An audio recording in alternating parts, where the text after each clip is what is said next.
కొన్నిసార్లు మనకు అనిపిస్తుంది కదండి, దేవుడు నేను చేసిన ఒక్క ప్రార్థన కూడా యాక్సెప్ట్ చేయట్లేదు. Not even a single prayer is being answered.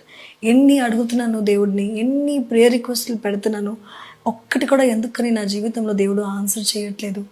నా ఫైనాన్షియల్ పొజిషన్ అయినా, నా ఫ్యామిలీ అయినా, ఎక్కడైనప్పటికీ కూడా అన్ని చోట్ల ఏదో ఒకటి అడుగుతున్నాను, కానీ దేవుడు ఎటు కూడా నా జీవితంలో ఒక్క కార్యం కూడా చేయట్లేదని ఆ ఫేజ్ మన అందరి జీవితంలోకి వస్తుంది కదండి, ఎన్నోసార్లు వస్తుంది.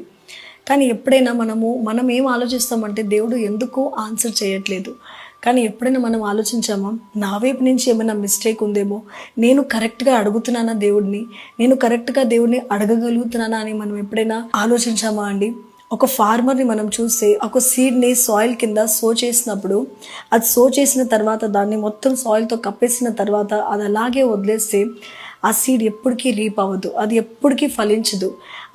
అది ఆ సో చేసిన సీడ్కి వాటర్ వేయాలి, పెస్టిసైడ్స్ వేయాలి, ఫర్టిలైజర్స్ వేయాలి, ప్రతిరోజు దానికి సన్లైట్ పడే ప్లేస్లో దాన్ని సో చేయాలి. అవన్నీ చేసినప్పుడు, ఎప్పుడైతే ఆ ఫార్మర్ అవన్నీ చేస్తాడో అప్పుడు ఆ సీడ్ రీప్ అవుతుంది, ఫలిస్తుంది, మంచి ఫ్రూట్ని ఇస్తుంది. ఏమీ చేయకుండా ప్రతిరోజు ఆ సీడ్ దగ్గరికి వెళ్ళి ఆ ఫార్మర్ కూర్చొని అలా చూస్తూ ఉంటే నా సీడ్ ఎప్పుడు ఫలిస్తుంది అని అనుకుంటే ఆ సీడ్ ఎప్పటికీ ఫలించదు. ఏదైతే ఆ సీడ్కి అవసరమో గ్రో అవ్వడానికి, ఫలించడానికి, ఫ్రూట్స్ని బేర్ చేయడానికి, ఆ సీడ్స్కి ఏదైతే అవసరమో అవన్నీ ఫార్మర్ చేయాలి. మన జీవితంలో కూడా ప్రార్థన చేసినప్పుడు ఆ ప్రార్థన అనే సీడ్ని మనం సో చేసినప్పుడు అది ఫలించాలంటే, దానికి ప్రతిఫలం ఉండాలంటే మన జీవితాన్ని మనం మార్చాలి. మనలో ఒక మార్పు రావాలి. దేవుడికి ఇష్టమైన జీవితాన్ని మనం జీవించాలి.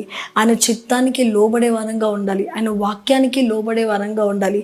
ప్రార్థనలో అన్నీ అడిగేసిన తర్వాత ఇంకా రోజంతా ఆలోచిస్తూ కూర్చుంటే, రోజంతా బాధపడతా కూర్చుంటే ప్రార్థనలో నమ్మకం లేనట్టే కదండి. ఇవన్నీ చేయకుండా, ఇవేమి మనం చేయకుండా ఓన్లీ దేవుణ్ణి అడుగుతా, దేవుని క్వశ్చన్ చేస్తా, ఆయనని సందేహిస్తూ ఉంటే మన జీవితంలో కార్యం ఎలా జరుగుతుంది? కార్యం జరగాలంటే, ప్రార్థన అన్న సీడ్ని సో చేసినప్పుడు ఆ కార్యము జరగాలంటే, ప్రార్థనకి ప్రతిఫలం ఉండాలంటే మనము కష్టపడాలి. You have to live righteous life. జేమ్స్లో ఒక మాట ఉంటుంది, the prayer of a righteous person is powerful and effective. ఒక నీతి కలిగిన పర్సన్ ఎప్పుడైతే ప్రేయర్ చేస్తాడో ఆ పర్సన్ ప్రేయర్ అంట చాలా పవర్ఫుల్గా ఉంటుంది అండ్ ఎఫెక్టివ్ అంటే దానికి ప్రతిఫలం ఉంటుంది. సో ఈ రోజున మనం చేసిన ప్రార్థనకి ఎందుకు జవాబు రావట్లేదంటే మనలో మార్పు లేదు. ప్రార్థన ఒక్కటే చేస్తే సరిపోదు. ప్రార్థనతో పాటు మనలో నీతి ఉండాలి, రైచియస్నెస్ ఉండాలి, ఆయన మాటకి లోబడాలి. ఇవన్నిటినీ ఆ సీడ్ని సో చేసినప్పుడు ఇవన్నిటినీ మనము ఆ సీడ్కి